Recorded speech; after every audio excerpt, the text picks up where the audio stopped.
Ankleshwar B division અને જન સેવા પ્રભુ સેવા ચેરિટેબલ ટ્રસ્ટ દ્વારા અંકલેશ્વરમાંથી 16 દિવસ પહેલા મળેલ અસ્થિર મગજની બીમારીથી પીડાતી મહિલાને તેના પરિવાર સાથે સુખદ મિલન કરાવ્યું હતું।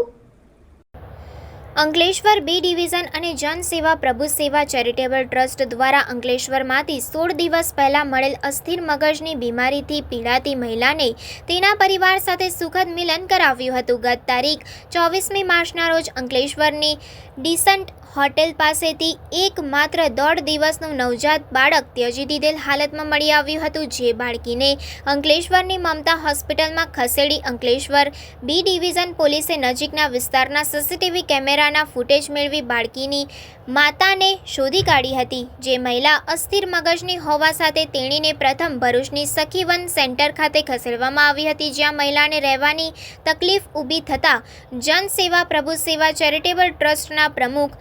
રજનીશ સિંઘ અને પોલીસ સ્ટાફ દ્વારા સુરતની માનવ સેવા ટ્રસ્ટ ખાતે ખસેડવામાં આવી હતી, જ્યાં મહિલાની સારવાર બાદ તે મધ્યપ્રદેશની રહેવાસી હોવા સાથે તે સુરતમાં ઈંટના ભઠ્ઠા ઉપર કામ અર્થે આવી હતી, જેથી પોલીસે અને સેવાભાવી સંસ્થાઓ દ્વારા મહિલાના પરિવારને સંપર્ક કરવામાં આવ્યો હતો અને તેણીને પરિવાર સાથે સુખદ મિલન કરાવ્યું હતું। આ બેને જ્યારે અમે જેમ એમને ટ્રીટમેન્ટ ચાલ્યું તો બેને જે ગામનું નામ કીધું ત્યાંના અમે સરપંચનો સંપર્ક કર્યો અને આમનો ફોટો અને વિડીયો એ ગામમાં મોકલવામાં આવેલ। ત્યાંના સરપંચે કીધું કે હા એ બેન અમારા ત્યાંના છે। ત્યારબાદ મારા બાજુમાં ઉભેલા આ બેનના પપ્પા છે, તેમણે પપ્પાએ કીધું કે હા મારી દીકરી છે અને એ ઈંટના ભઠ્ઠી પર કામ કરતા હતા। ત્યારબાદ આજ રોજ એમના પરિવારને મહારાષ્ટ્રથી અહીંયા બોલાવીને ને બી ડિવિઝન સ્ટાફના માધ્યમથી અને એમના બેનને એમના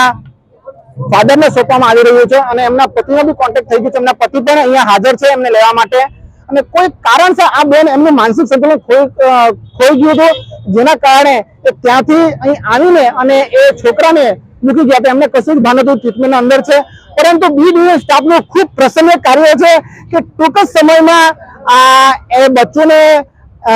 અંકલેશ્વરમાં આવેલી એક પ્રાઇવેટ હોસ્પિટલ જે મમતા હોસ્પિટલમાં રાખેલ છે અને મમતા હોસ્પિટલના ડોક્ટર નીરજ સાહેબનો બી ખૂબ ખૂબ આભાર વ્યક્ત કર્યો છે અમારા તરફથી આખા અંકલેશ્વર વતી કે તેઓ આટલા દિવસ નિસ્વાર્થ ભાવે એ છોકરાને ટ્રીટમેન્ટ કર્યું છે। બી ડિવિઝન સ્ટાફનો પણ ખૂબ ખૂબ આભાર કે એના સ્ટાફે પણ આ બેનને અને જે શોધીને તાત્કાલિક સખીવન સેન્ટર હોમ મૂકવામાં આવ્યું અને જે પણ લીગલ પ્રોસેસ કરીને આજે આ બી ડિવિઝન સ્ટાફ અને જન સેવા પ્રભુ સેવા ચેરિટેબલ ટ્રસ્ટ એ પરિવાર મિલાપ કરાવી રહ્યું છે।